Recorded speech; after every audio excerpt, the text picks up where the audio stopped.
유럽산 생존줄? 아니요, 됐습니다. 우리 한국은 그냥 우리 길 가겠습니다.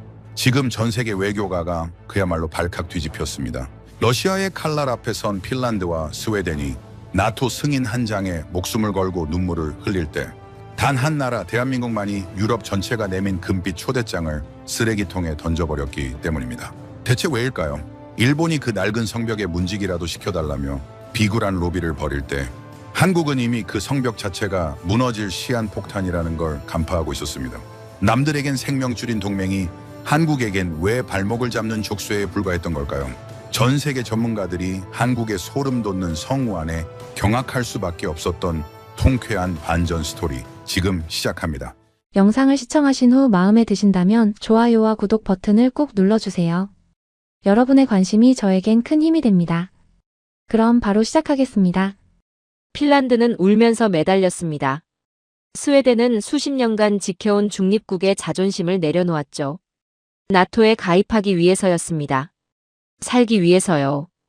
가입 승인 한 장을 받으려고 튀르키예 앞에서 머리를 숙이고 천문학적인 분담금을 약속하면서까지 비굴한 외교전을 펼쳤습니다. 그런데 같은 시기 유럽이 두 손 모아 초대장을 보낸 나라가 있었습니다.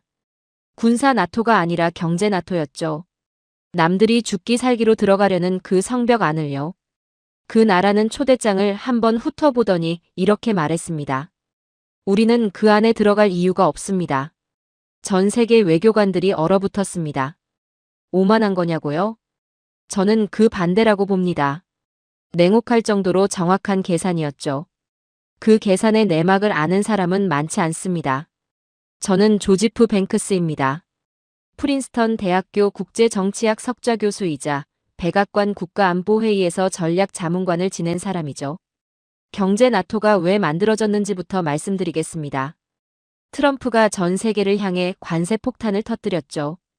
동맹이고 뭐고 없었습니다. 유럽도 예외가 아니었고요. 동시에 중국은 히토류를 무기로 쓰기 시작했습니다. 반도체를 만들려면 히토류가 필수인데 그 공급을 틀어막아 버린 겁니다. 유럽은 양쪽에서 목을 조이는 형국이 됐죠. 미국한테 맞고 중국한테 막히고 숨통이 끊어지기 직전이었습니다. 그래서 급조한 게 경제 나토입니다. 유럽의 리뉴 유럽 그룹이 주도했죠. 경제적으로 뭉쳐서 미국과 중국의 압박을 버텨보자는 구상이었습니다. 그런데 이 구상에는 치명적인 구멍이 있었습니다. 유럽이 가진 게 뭡니까? 브랜드는 있습니다. 역사도 있죠. 그런데 지금 세계 경제를 실질적으로 돌리는 핵심 제조 능력은 없습니다. 첨단 반도체를 양산할 수 있는 공장이 유럽에 있습니까? 없습니다. 전기차 배터리를 대량 생산할 수 있는 설비가 있습니까? 없죠. 경제 동맹이라는 건 결국 만드는 힘이 뒷받침되어야 의미가 있는 건데 유럽은 그 힘을 잃어버린 지 오래입니다.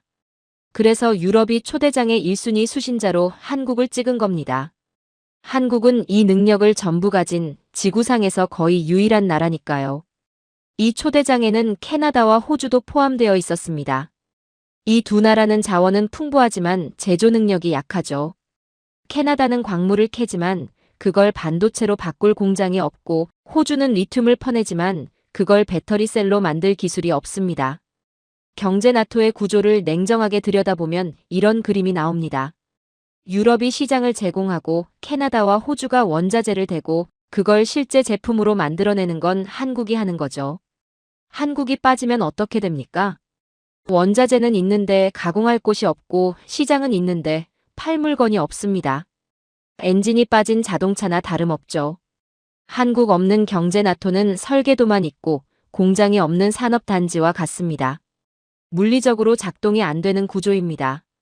그런데 한국이 이 초대장을 받아들고 가장 먼저 한 일이 뭔지 아십니까? 세부 문건을 뜯어본 겁니다. 거기엔 교묘한 조항이 숨어 있었죠.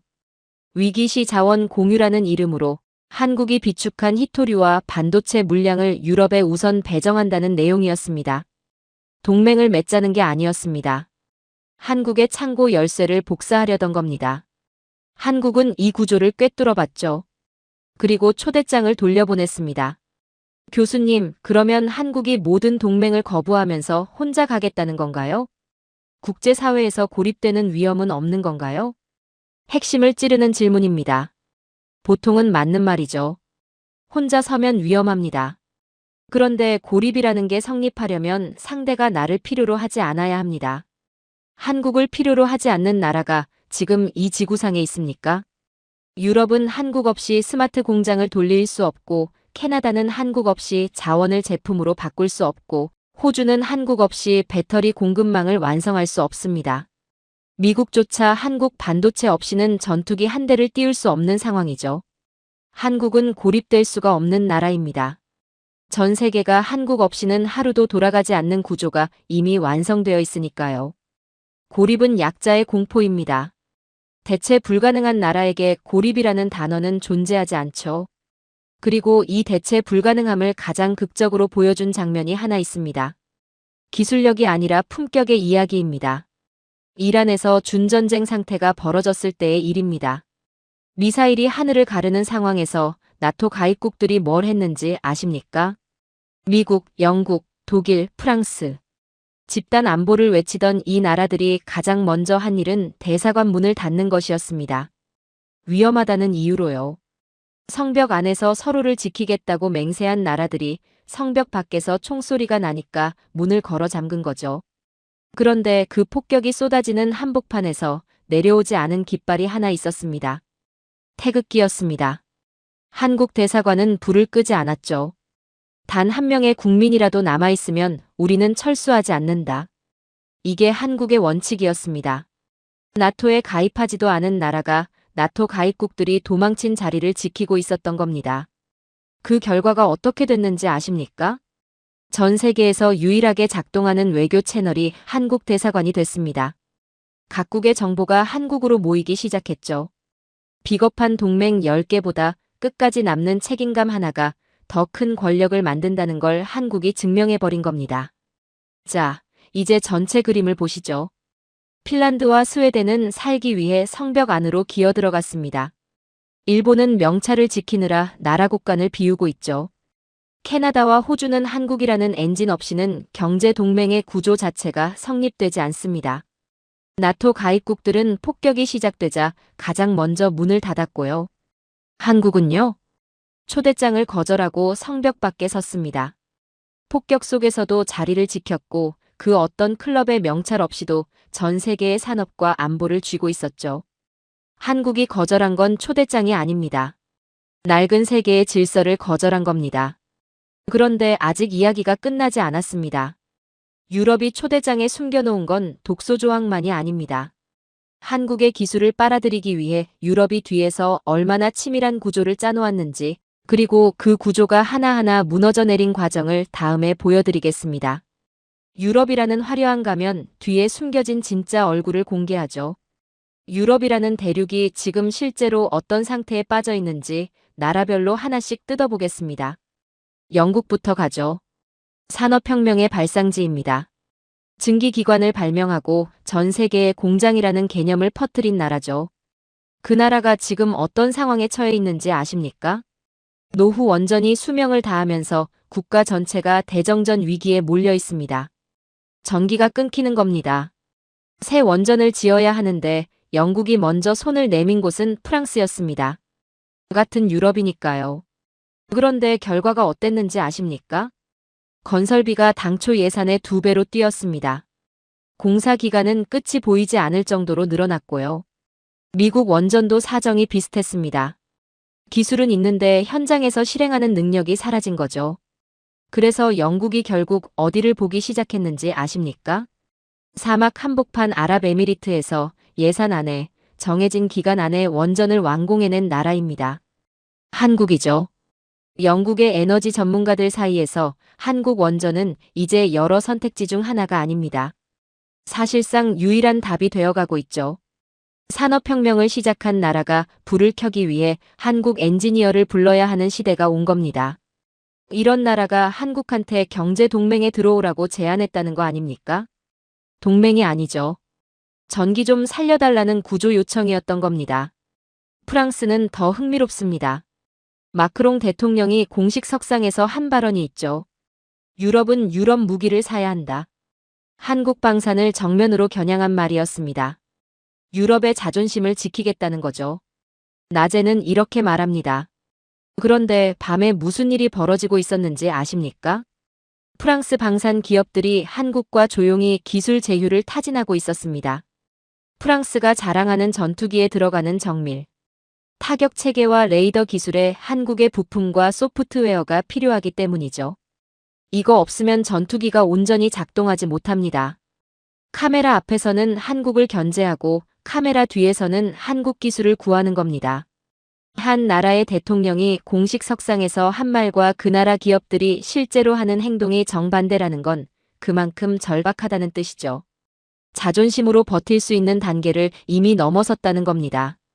독일은 또 다른 차원의 문제를 안고 있습니다. 방산 이야기를 해드리죠. 러시아가 우크라이나를 침공한 뒤 유럽 전체가 무기가 필요해졌습니다. 독일은 유럽 방산의 종주국이라는 자부심이 있었죠. 그런데 현실은 어땠습니까? 우크라이나 전쟁이 1년 넘게 이어지면서 나토 전체의 포탄 재고가 바닥났습니다. 유럽이 수십 년간 무기를 만드는 대신 서류를 만들고 있었다는 게 전쟁터에서 드러난 겁니다. 나토 사무총장이 전 세계를 돌면서 포탄을 구했습니다. 그때 72시간 안에 수만 발을 보급할 수 있는 능력을 보여준 나라가 어디였는지 아십니까? 한국이었죠. 서류를 만드는 나라와 포탄을 만드는 나라. 이 차이가 전쟁터에서 가장 잔인하게 드러난 겁니다. 유럽이 한국을 경제 나토에 묶어두고 싶었던 이유 중 하나가 바로 이겁니다. 위기가 터졌을 때 실제로 물건을 만들어낼 수 있는 나라가 필요했던 거죠. 교수님, 그러면 유럽은 왜 자체적으로 이 제조 능력을 다시 키우지 못하는 건가요? 돈이 없는 것도 아니고 기술력이 아예 없는 것도 아닐 텐데요. 핵심적인 질문입니다. 돈은 있습니다. 유럽은 여전히 부유하죠. 그런데 제조 기반이라는 건 돈만으로 만들어지는 게 아닙니다. 나토 국가들이 부품 하나를 조달하는데 수개월의 행정 절차가 걸립니다. 서류 작성, 위원회 승인, 입찰, 재검토. 이 관료주의가 유럽의 발목을 잡고 있는 거죠. 그리고 더 근본적인 문제가 있습니다. 사람입니다. 유럽은 제조업을 외면한 지 너무 오래됐습니다. 젊은이들이 공장에 가지 않죠. 숙련된 엔지니어가 사라졌습니다. 한국은 세계 최고 수준의 이공계 인력이 매년 수만 명씩 현장으로 나옵니다. 24시간 공장을 돌리고 문제가 생기면 실시간으로 해결하는 사람들이죠. 이 인적 엔진은 예산을 투입한다고 5년, 10년 안에 만들어지는 게 아닙니다.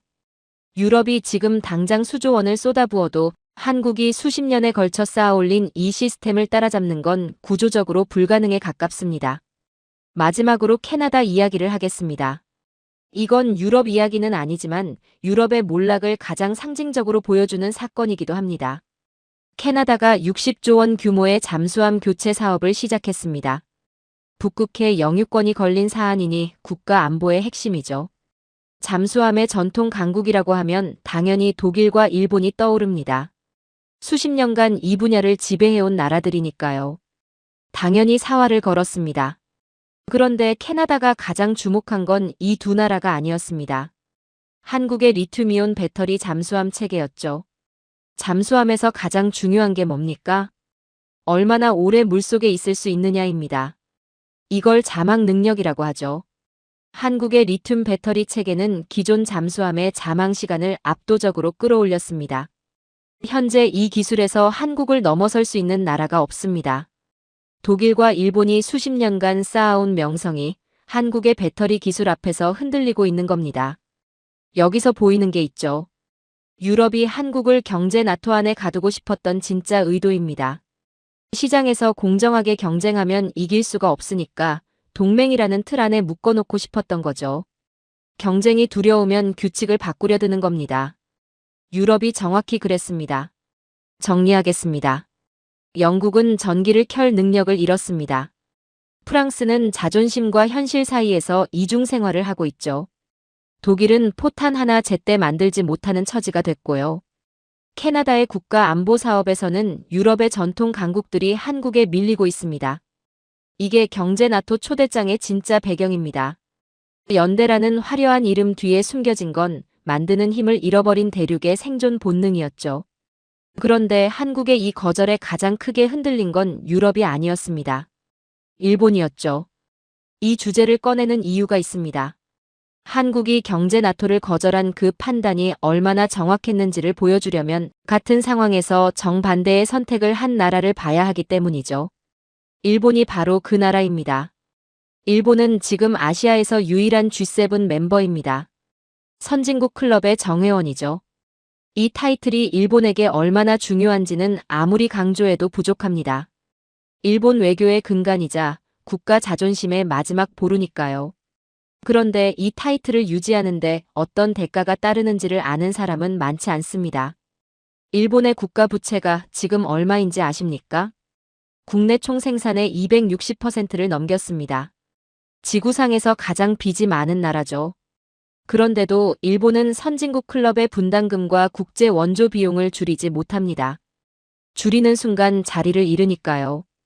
G7 회의에서 의제가 올라올 때마다 일본은 묵묵히 지갑을 엽니다. 유럽이 버려놓은 분쟁의 수습 비용, 개발도상국 원조금, 기후변화 대응 기금. 일본이 직접 관련 없는 사안에도 돈을 내야 하는 구조입니다. 명찰을 유지하기 위한 요양비를 매년 내고 있는 거죠.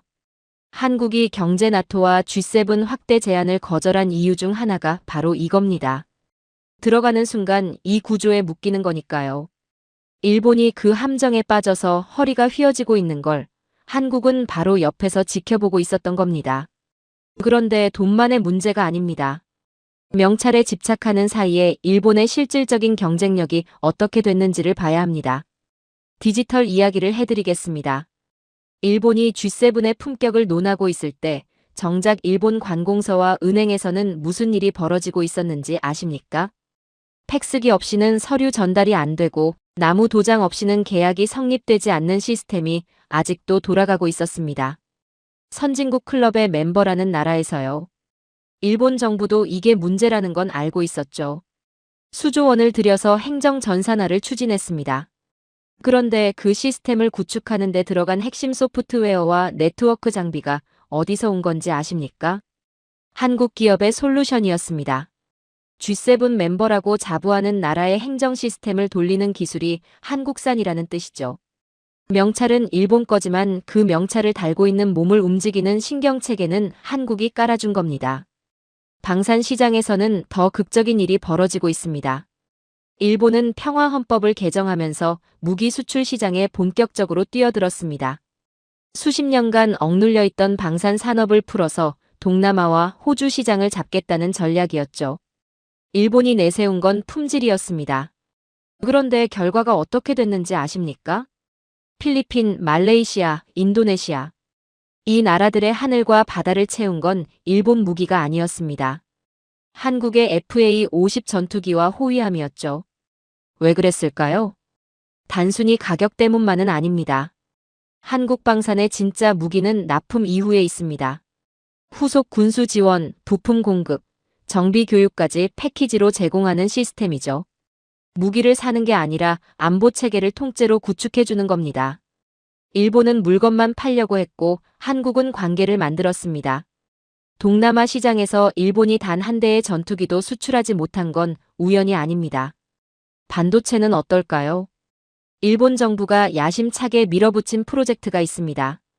라피더스라는 반도체 연합이죠. 한국을 잡겠다고 선언하며 수조 원의 국가 예산을 쏟아부었습니다.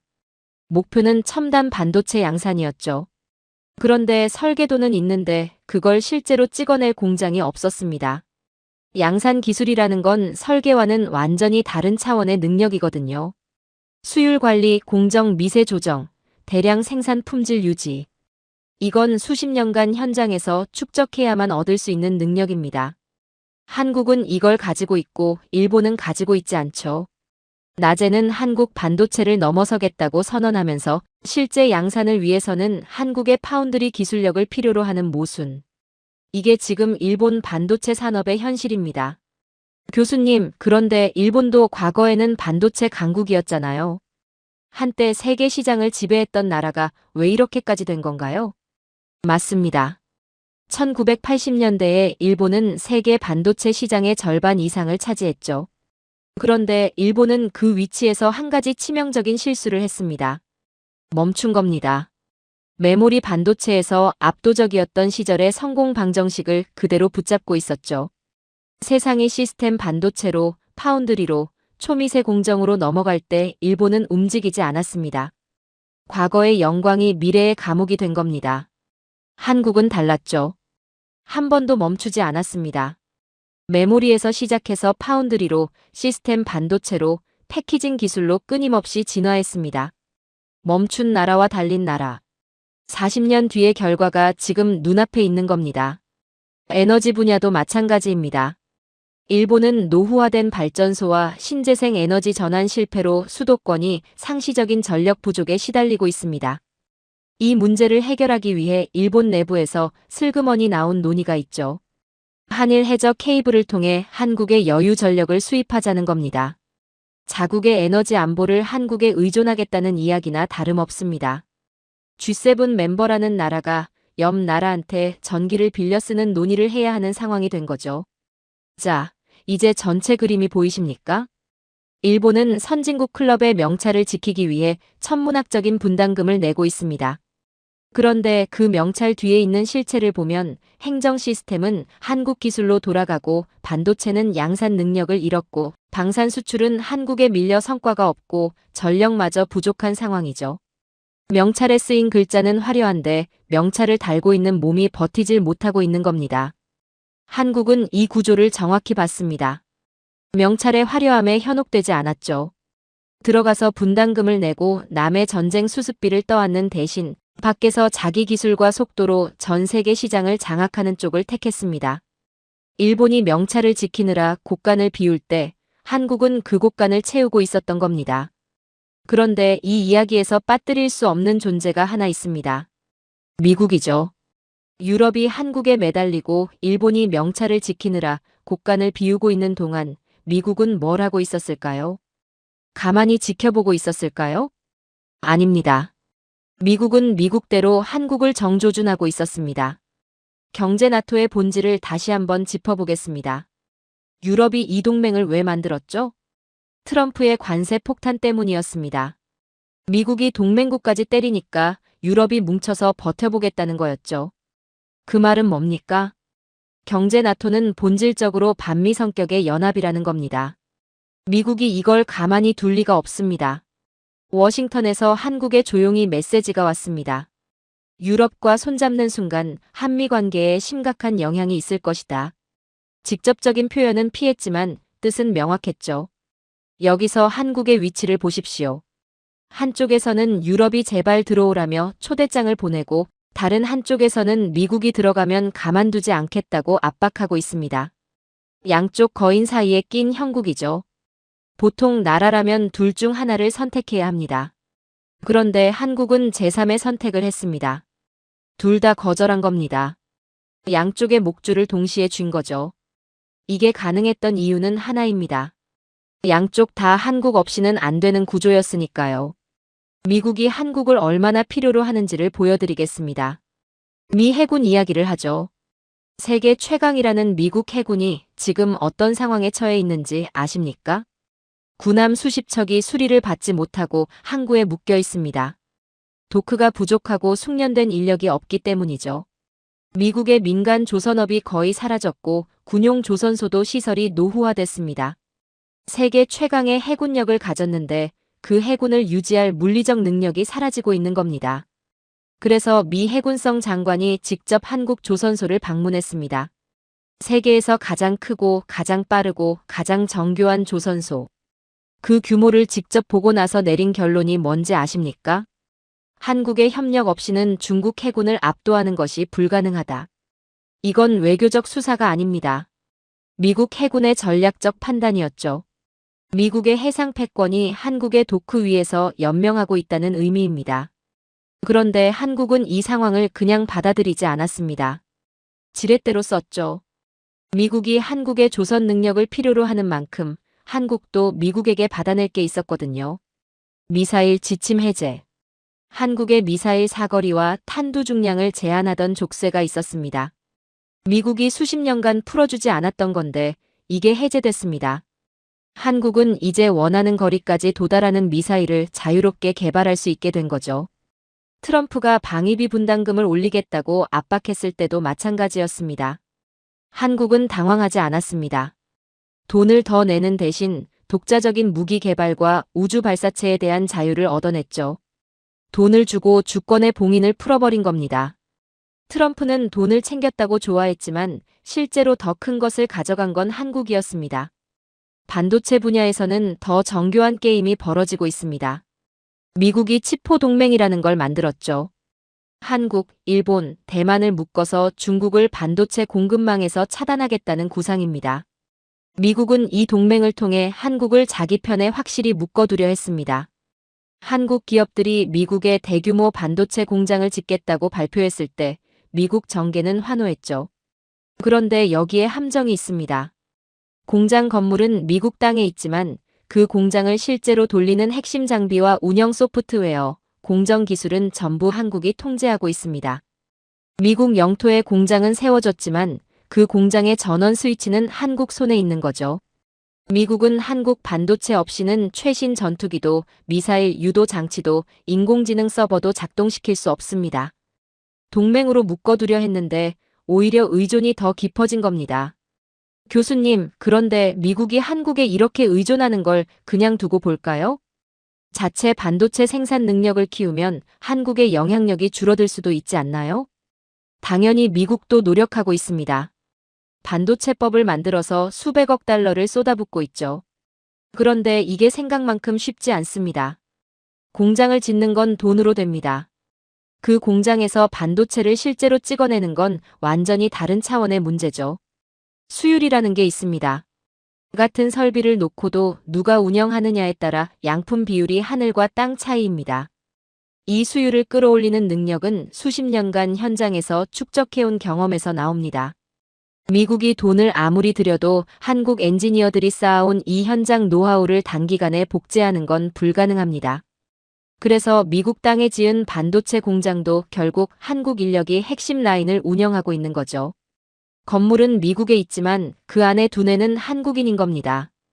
마지막으로 핵추진 잠수함 이야기를 하겠습니다. 미국은 동맹국에게도 절대 허용하지 않는 것이 있었습니다. 핵추진 잠수함 기술이죠. 미국 안보의 최후의 성역이었습니다. 호주에 예외적으로 허용한 오커스 협정이 있었지만 그 외에는 어떤 나라에게도 문을 열어주지 않았습니다. 그런데 지금 이 금기가 흔들리고 있습니다. 한국이 캐나다 잠수함 사업과 미 해군 정비 사업에서 보여준 기술력이 지렛대가 되고 있는 거죠. 미국이 태평양에서 중국을 견제하려면 한국의 조선 능력과 해군 기술이 필수적입니다. 한국은 이 구도를 정확히 읽고 있죠. 당신들이 태평양을 지키길 원한다면 우리에게도 그에 걸맞은 도구를 줘야 한다. 미국이 수십 년간 지켜온 금기의 벽에 균열이 가기 시작한 겁니다.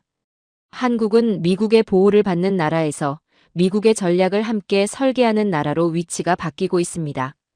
유럽은 한국을 끌어들이려 했고 미국은 한국을 뺏기지 않으려 했습니다. 한국은 양쪽의 압박을 받으면서도 어느 쪽에도 묶이지 않았죠. 오히려 이 구도를 이용해서 미사일 지침을 풀고 반도체 공장의 실질적 통제권을 유지하고 핵추진 잠수함이라는 금기의 문까지 두드리고 있습니다. 동맹이라는 이름으로 한국을 가두려 했던 양쪽 거인이 오히려 한국 없이는 자기들의 전략이 완성되지 않는다는 걸 깨닫고 있는 겁니다.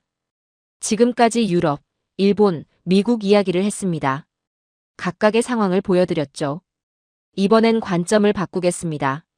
개별 사례가 아니라 이 모든 것을 관통하는 하나의 구조를 보여드릴 겁니다. 한국의 기술력이 어떻게 정치적 거부권으로 변환되는가? 이 메커니즘을 해부하겠습니다. 보통 기술 강국이라고 하면 좋은 물건을 만들어서 많이 파는 나라를 떠올리시죠. 한국이 그 수준에 머물러 있다면 경제 나토를 거절하지 못했을 겁니다. 좋은 물건을 파는 나라는 대체가 가능하니까요. 시간이 걸리더라도 다른 공급처를 찾으면 됩니다. 그런데 한국은 물건을 파는 수준을 넘어섰습니다. 시스템을 심는 나라가 됐죠. 이게 핵심입니다. 설명해 드리겠습니다. 한국이 원전을 수출한다고 해보죠. 원전 하나를 짓는데 최소 10년이 걸립니다. 그런데 원전은 짓고 끝나는 게 아닙니다. 그 뒤 50년 동안 운영하고 유지 보수하고 핵연료를 관리하고 안전 시스템을 업데이트해야 하죠. 이 50년치 유지 보수 계약이 원전 건설비보다 더 큰 사업입니다. 한국은 이 전체를 패키지로 묶습니다. 원전을 한번 들여오면 50년 동안 한국 없이는 전기를 켤 수 없는 구조가 만들어지는 거죠. 영국이든 아랍에미리트든 한국 원전을 선택하는 순간 반세기 동안 한국과 묶이게 됩니다. 방산도 마찬가지입니다. 한국이 무기를 팔 때 무기만 넘기고 끝나지 않습니다. 후속 군수 지원, 부품 공급, 정비 교육, 소프트웨어 업데이트까지 패키지로 들어갑니다. 동남아 국가들이 한국 전투기와 호위함을 선택한 결정적인 이유가 이거였죠. 무기 하나를 사는 게 아니라 안보 체계 전체가 한국과 연결되는 겁니다. 한국이 업데이트를 멈추면 레이더가 먹통이 되고 미사일 유도가 멈추고 정비 매뉴얼이 작동하지 않습니다. 한번 들어오면 빠져나갈 수 없는 구조. 이건 무역이 아닙니다. 기술적 동맹입니다. 계약서에 서명하지 않아도 자동으로 한국에 종속되는 동맹이죠. 여기서 한 단계 더 들어가 보겠습니다. 특허 이야기입니다. 미국과 유럽은 원천 기술을 가졌다고 자부합니다. 그건 맞는 말이죠. 반도체의 기초 이론, 배터리의 화학적 원리, 이런 것들은 서구에서 나왔습니다. 그런데 문제가 있습니다. 원천 기술과 양산 기술은 완전히 다른 세계입니다. 이론을 아는 것과 그걸 실제로 수백만 개씩 찍어내는 건 하늘과 땅 차이거든요. 그리고 이 양산 공정에 관한 특허를 한국이 촘촘하게 깔아놓았습니다. 반도체 제조 공정에서 한국의 특허를 피해서 칩을 만드는 건 사실상 불가능합니다. 배터리도 마찬가지죠. 미국 땅에 공장을 지어도 그 공장에서 나오는 제품마다 한국에 로열티를 내야 하는 구조입니다. 한국은 앉아서 전 세계 제조업의 통행세를 걷는 위치에 올라선 겁니다. 그런데 이 구조가 진짜 무서운 이유는 따로 있습니다. 이게 하나의 산업에만 적용되는 게 아니라는 거죠. 반도체, 배터리, 원전, 방산, 조선, 스마트 제조 시스템. 이 모든 분야에서 동시에 이 구조가 작동하고 있습니다. G7 국가들의 국경을 감시하는 레이더에 한국산 부품이 들어가 있습니다. 통신망을 유지하는 장비에 한국 기술이 깔려 있죠. 겉모습은 강대국인데 속을 열어보면 한국산 부품이 혈관처럼 얽혀 있는 겁니다. 한 분야만 의존하는 거라면 시간을 들여 대체할 수 있겠죠. 그런데 모든 분야가 동시에 한국에 연결되어 있으면 이건 대체가 아니라 체제 전환의 문제가 됩니다.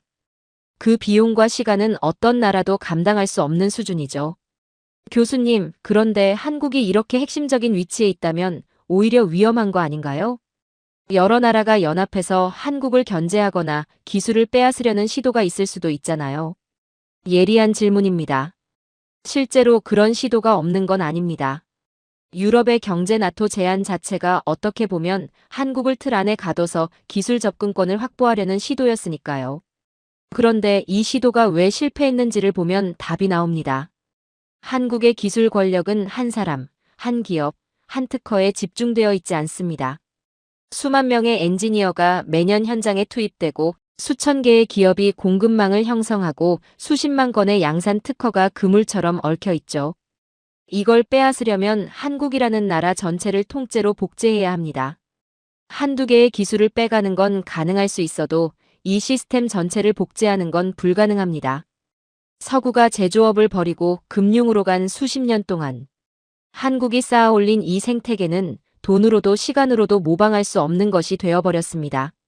이게 한국이 경제 나토를 거절할 수 있었던 궁극적인 이유입니다. 단순히 기술이 좋아서가 아닙니다. 기술이 시스템이 되고 시스템이 종속 구조가 되고 종속 구조가 정치적 거부권이 된 겁니다. 한국이 아니라고 하면 상대국의 공장이 멈추고 군함이 서고 전기가 꺼집니다. 이런 나라한테 동맹에 가입하라고요? 가입하는 순간 그 거부권이 약해집니다. 동맹의 규칙에 묶여서 자유롭게 거절할 수 없게 되니까요. 밖에 있기 때문에 강한 겁니다. 성벽 안에 들어가는 순간 성벽의 규칙을 따라야 하니까요. 자, 여기서 숫자 이야기를 해보겠습니다. 25조 원이라는 숫자를 말씀드린 적이 있죠. 한국이 G7에 들어가면 매년 내야 하는 분담금입니다. 이 숫자를 다시 꺼내는 이유가 있습니다. 한국이 이 돈을 안 내고 대신 뭘 했는지를 보여드려야 하거든요. 거절의 진짜 가치는 아낀 돈이 어디로 갔는지에서 드러납니다. 한국은 그 돈을 용인과 평택에 쏟아부었습니다. 세계 최대 규모의 반도체 메가 클러스터를 짓는데요. 낡은 클럽의 정회원 증서를 액자에 걸어두는 대신 지구상에서 가장 거대한 제조기지를 세우는 쪽을 택한 겁니다. 그 결과가 어떻게 됐는지 아십니까? 전 세계 빅테크 기업들이 한국 앞에 줄을 서고 있습니다. G7에 가입했다면 서구의 눈치를 보며 분담금을 내고 있었을 겁니다. 거절했기 때문에 전 세계가 한국에 돈을 내는 구조를 만들어낸 거죠. 25조 원짜리 명패를 거절하고 그보다 수십 배 큰 산업 제국의 기초를 놓았습니다. 이게 첫 번째 이득입니다. 돈의 흐름을 바꾼 거죠. 그런데 두 번째 이득이 더 큽니다. 자유입니다. G7이든 경제 나토든 가입하는 순간 진영에 묶입니다. 서방의 대중국 제재에 동참해야 하고 중동 정책에서 미국과 보조를 맞춰야 하고 러시아와의 관계에서도 유럽의 입장을 따라야 하죠. 외교적 자유가 사라지는 겁니다. 한국은 이 족쇄를 차지 않았습니다. 그 결과 어떤 일이 벌어지고 있는지 아십니까? 한국은 미국의 동맹이면서도 중국과 비즈니스를 합니다. 중동 왕실과 직접 거래하면서 원전과 방산 계약을 따내고 있죠. 동남아에서는 한국이 새로운 파트너로 떠오르고 있고 아프리카에서는 한국의 개발 협력 모델이 서구의 원조 방식을 대체하고 있습니다. 진영에 갇힌 나라들은 한쪽 시장에만 접근할 수 있습니다. 한국은 전방위로 열려 있죠. 명분은 일본에게 줬고 실리는 한국이 다 가져간 겁니다. 이 구조를 좀 더 구체적으로 보여드리겠습니다. 일본이 G7 멤버로서 어떤 제약을 받고 있는지를 보면 한국이 뭘 피한 건지가 선명해집니다. 일본은 G7의 공동 입장에 묶여서 중국과의 관계를 자유롭게 설정하지 못합니다. 서방이 중국을 제재하면 일본도 따라가야 하죠. 그런데 일본 경제의 최대 교역국이 어딥니까? 중국입니다. 최대 고객을 적으로 돌려야 하는 모순 속에 갇혀 있는 거죠. 한국은 이 함정에 빠지지 않았습니다. 서방과 협력하면서도 중국 시장을 유지하고 중동과 거래하면서도 미국과의 관계를 해치지 않는 유연함을 확보한 겁니다. 진영에 갇히면 선택지가 줄어듭니다. 밖에 있으면 모든 문이 열려 있죠. 여기서 G7 회의 자체의 실효성을 한번 따져보겠습니다. G7 정상회의에서 공동성명이 나오죠. 기후변화 대응, 공급망 안정, 디지털 경제 규범. 거창한 말들이 쏟아집니다. 그런데 이 성명서에 적힌 내용을 실제로 실행하려면 뭐가 필요합니까? 반도체가 필요하고 배터리가 필요하고 원전 기술이 필요하고 제조 인프라가 필요합니다. 이걸 가진 나라가 테이블에 앉아있지 않으면 성명서는 종이 쪼가리에 불과하죠. 한국이 빠진 G7 성명서는 실행력이 없습니다. 정회원이 아닌 나라의 참여 여부가 G7 전체의 영향력을 좌우하는 상황이 된 겁니다. 가입하지 않았기 때문에 분담금도 안 내고 의무도 없고 자유롭게 움직이면서도 G7보다 더 큰 실질적 영향력을 행사하고 있는 거죠. 교수님, 그런데 한국이 이렇게 독자 노선을 걸으면 G7이나 서방 국가들이 한국을 배제하려는 움직임은 없나요? 규칙을 만드는 쪽에서 한국을 빼놓고 불리한 기준을 정할 수도 있지 않을까요? 좋은 지적입니다. 규칙을 만드는 권력이라는 건 분명히 존재하죠. G7이 표준을 정하고 규범을 설계하고 무역 질서를 주도하는 건 사실입니다. 그런데 여기서 중요한 게 있습니다. 규칙은 실행될 때만 의미가 있습니다. 아무리 좋은 규칙을 만들어도 그걸 실제로 구현할 기술과 제조 능력이 없으면 종이 위의 글자에 불과하죠. 배터리의 실질적 표준은 브뤼셀 회의실에서 정해지는 게 아닙니다. 한국 공장의 생산 라인에서 정해집니다. 반도체 공정의 실질적 기준은 워싱턴의 법안이 아니라 한국 엔지니어의 수율 데이터에서 나오죠. 규칙을 쓰는 건 그들이지만 그 규칙의 내용을 결정하는 건 한국입니다. 낡은 클럽의 규칙을 따르는 건 인류입니다. 인류는 규칙 자체가 되는 거죠. 25조 원의 분담금을 거절하고 그 돈으로 반도체 제국의 기초를 놓았습니다. 진영의 족쇄를 차지 않아서 전 세계 모든 시장에 자유롭게 접근하고 있죠.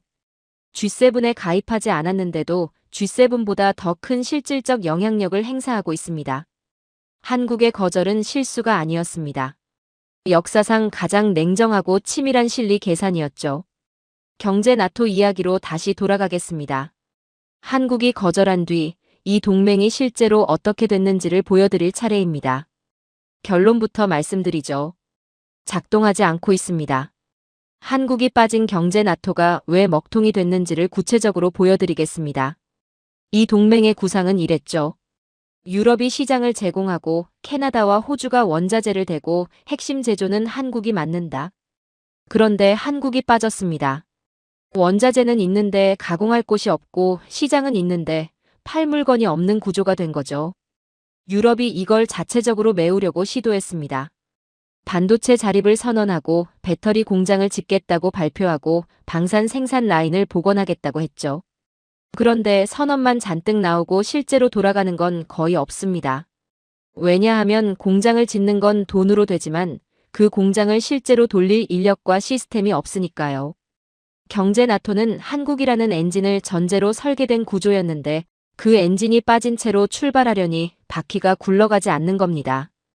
유럽 내부에서 재미있는 현상이 벌어지고 있습니다. 독일과 프랑스의 경제지들이 연일 한국을 분석하는 특집을 쏟아내고 있죠. 한국의 속도와 결단력을 배워야 한다. 왜 우리는 한국처럼 하지 못하는가? 이런 논조입니다. 과거에 유럽이 한국을 분석할 때는 재벌 구조의 리스크나 성장 모델의 한계를 지적하는 게 주류였습니다. 지금은 완전히 뒤집어졌죠. 자기들의 시스템이 왜 멈춰버렸는지를 한국과 비교하면서 반성하고 있는 겁니다. 규제에 묶여 움직이지 못하는 관료주의, 제조 현장을 버린 판단, 빠르게 변하는 세상에 적응하지 못하는 구조. 이 모든 것의 반대편에 한국이 있다는 걸 이제야 인정하기 시작한 거죠. 경제 나토를 제안한 쪽이 이제 한국을 교과서로 삼고 있다는 건 이 동맹의 전제 자체가 틀렸다는 걸 스스로 인정하는 것이나 다름없습니다. 그러는 사이에 한국은 뭘 하고 있는지 아십니까? 경제 나토 같은 틀에 갇히지 않고 자기만의 네트워크를 만들어가고 있습니다. 중동 이야기를 해드리겠습니다. 사우디아라비아와 아랍에미리트. 세계 에너지 시장의 핵심 플레이어들이죠. 이 나라들이 지금 서구권과의 관계를 재조정하고 있습니다. 미국 중심의 금융 시스템에 대한 피로감, 유럽의 인권 압박에 대한 반감. 이런 것들이 쌓이면서 중동은 새로운 파트너를 찾고 있는 겁니다. 그런데 조건이 있습니다. 기술력이 있어야 하고 서방과 연결되어 있되 서방에 종속되지 않는 나라여야 하죠.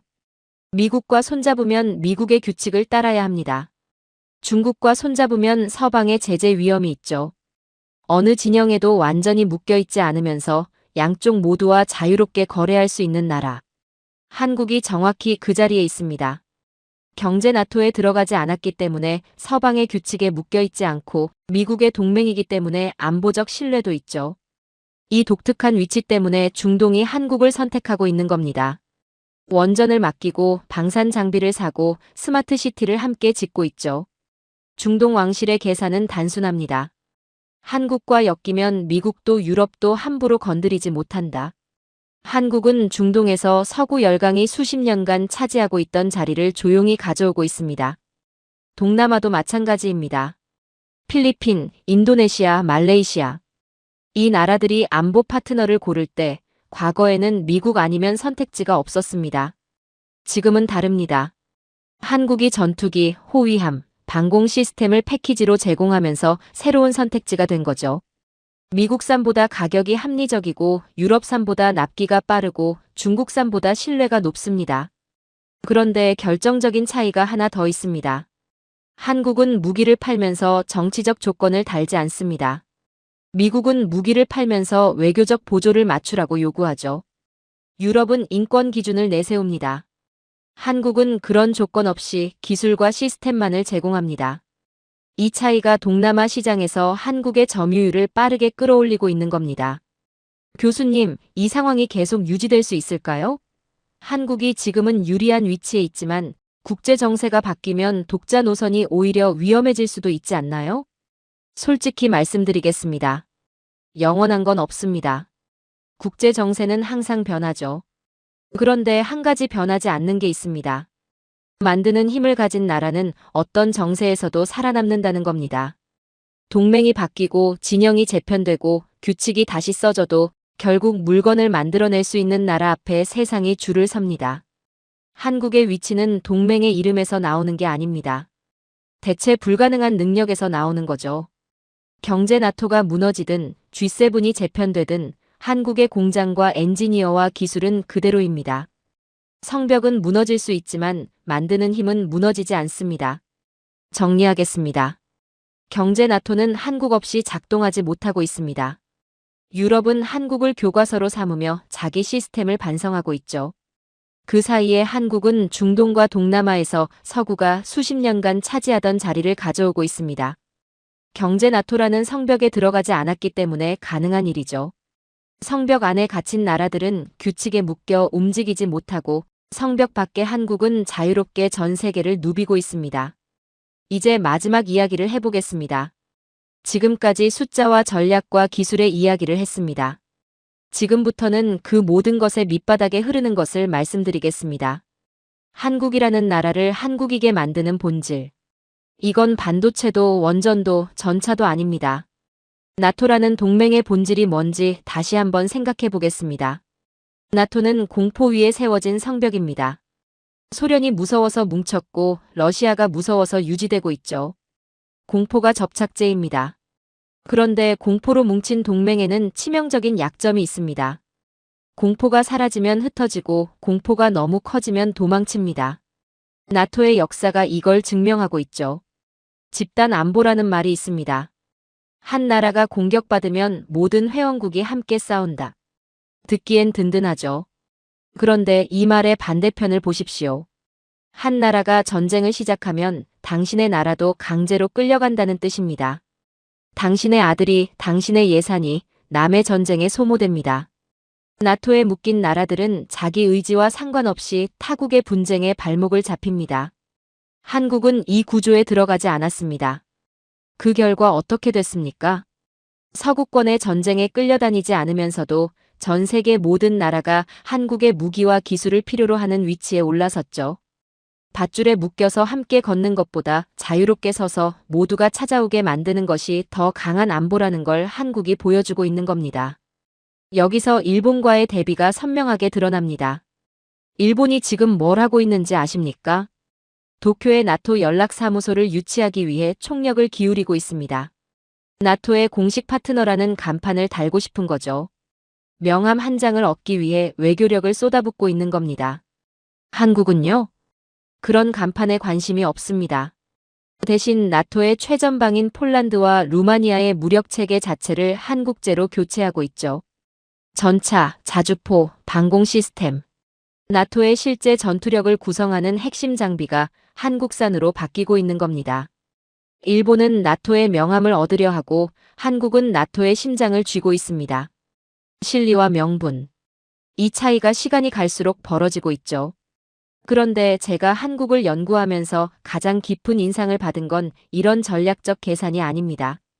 한국이 전 세계에서 신뢰를 쌓아가는 방식입니다. 과거의 강대국들은 어떻게 영향력을 확장했습니까? 군대를 보내서 점령했죠. 식민지를 만들고 자원을 빼앗고 자기들의 규칙을 강제했습니다. 나토도 본질적으로는 이 구조의 연장선입니다. 미국이라는 최강국을 중심으로 위계가 있고 말을 듣지 않으면 경제적 제재든 외교적 고립이든 대가가 따르죠. 한국은 완전히 다른 방식으로 세계에 들어가고 있습니다. 한국이 개발도상국의 기술을 전수할 때 조건을 달지 않습니다. 정치 체제를 바꾸라고 하지 않고 인권 기준을 맞추라고 압박하지 않죠. 한국은 자기가 겪었던 것을 나눕니다. 전쟁으로 폐허가 됐던 나라가 어떻게 일어섰는지, 그 과정에서 무엇이 필요했는지를 경험으로 알고 있기 때문이죠. 이 진정성이 서구식 원조와 근본적으로 다른 겁니다. 서구의 원조에는 항상 조건이 붙습니다. 우리 말을 들어라. 우리 편에 서라. 우리 기준을 따라라. 한국은 이렇게 말합니다. 우리도 거기 있었다. 같이 가자. 이 차이가 중동에서, 동남아에서, 아프리카에서 한국에 대한 신뢰를 만들어내고 있는 겁니다. 총칼로 점령하는 게 아니라 신뢰로 들어가는 거죠. 교수님, 솔직히 여쭤볼게요. 교수님은 미국인이시잖아요. 미국의 전략 자문관이었던 분이 왜 이렇게까지 한국을 높이 평가하시는 건가요? 공정한 질문입니다. 저는 한국인이 아닙니다. 한국에 대한 감정적 애착도 없죠. 저는 30년간 국제 질서를 분석해온 사람입니다. 그 30년 동안 수많은 나라의 흥망을 지켜봤습니다. 강대국이 오만에 빠져 무너지는 것도 봤고 약소국이 전략을 잘못 써서 사라지는 것도 봤죠. 그런데 한국만큼 냉정하게 자기 위치를 파악하고 그에 맞는 선택을 일관되게 해온 나라는 본 적이 없습니다. 감정에 휘둘리지 않고 명분에 현혹되지 않고 실리를 계산하면서도 품격을 잃지 않는 나라. 이건 학자로서 인정할 수밖에 없는 겁니다. 제가 한국을 높이 평가하는 건 호의가 아닙니다. 데이터가 그렇게 말하고 있을 뿐이죠. 마지막으로 한 가지만 더 말씀드리겠습니다. 이란 이야기를 다시 꺼내는 이유가 있습니다. 폭격이 쏟아지는 한복판에서 내려오지 않았던 태극기. 나토 가입국들이 전부 도망친 자리를 지키고 있던 한국 대사관. 이 장면이 단순히 용기의 이야기가 아닙니다. 이 장면이야말로 한국이라는 나라의 본질을 가장 정확하게 보여주는 상징이죠. 한국은 성벽이 필요 없는 나라입니다.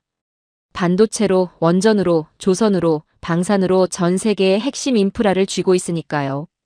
그런데 한국이 진짜 강한 이유는 이 기술력 때문만이 아닙니다. 위험할 때 도망가지 않는 나라이기 때문입니다. 기술은 다른 나라도 언젠가 따라올 수 있을지 모릅니다. 하지만 폭격 속에서도 자리를 지키는 이 책임감은 하루아침에 만들어지는 게 아닙니다. 전쟁의 폐허에서 맨손으로 일어선 역사, 위기 때마다 스스로의 힘으로 버텨온 경험. 이런 것들이 쌓여서 만들어진 겁니다. 이건 돈으로 살 수 없고 기술로 복제할 수 없는 것이죠. 나토는 공포를 나눕니다. 한국은 미래를 나누죠. 나토는 성벽 안에 숨어서 서로를 지키겠다고 맹세하지만 정작 위험이 닥치면 가장 먼저 도망칩니다. 한국은 성벽 없이 서 있으면서 끝까지 자리를 지킵니다. 아직도 누군가의 초대장을 기다려야 한다고 생각하십니까? 아직도 낡은 성벽 안에 들어가야 안전하다고 믿으십니까? 한국은 이미 증명했습니다. 초대장이 필요 없다는 것을, 성벽이 필요 없다는 것을. 오늘의 사연은 여기까지입니다. 서구 열강이 낡은 연대안의 자리에 집착할 때 우리는 스스로 독자적인 지배자의 길을 선택했습니다. 폭격 속에서도 끝까지 현장을 지킨 태극기는 도망친 동맹들을 압도하는 진짜 강대국의 위험입니다. 세계 최강의 무력이 우리 기술 앞에 무릎을 꿇은 순간 이미 지구촌의 실질적 주권은 우리 손으로 넘어왔습니다. 강대국들이 우리에게 어느 줄에 설지 강요하던 시대는 끝났으며 이제 우리가 세계의 운명을 결정합니다. 낡은 질서를 뒤로하고 홀로 우뚝 선 대한민국의 위대한 서사시는 이제 인류가 나아갈 새로운 이정표가 되었습니다. 긴 영상 시청해주셔서 감사합니다. 내일은 더 좋은 영상으로 찾아오겠습니다.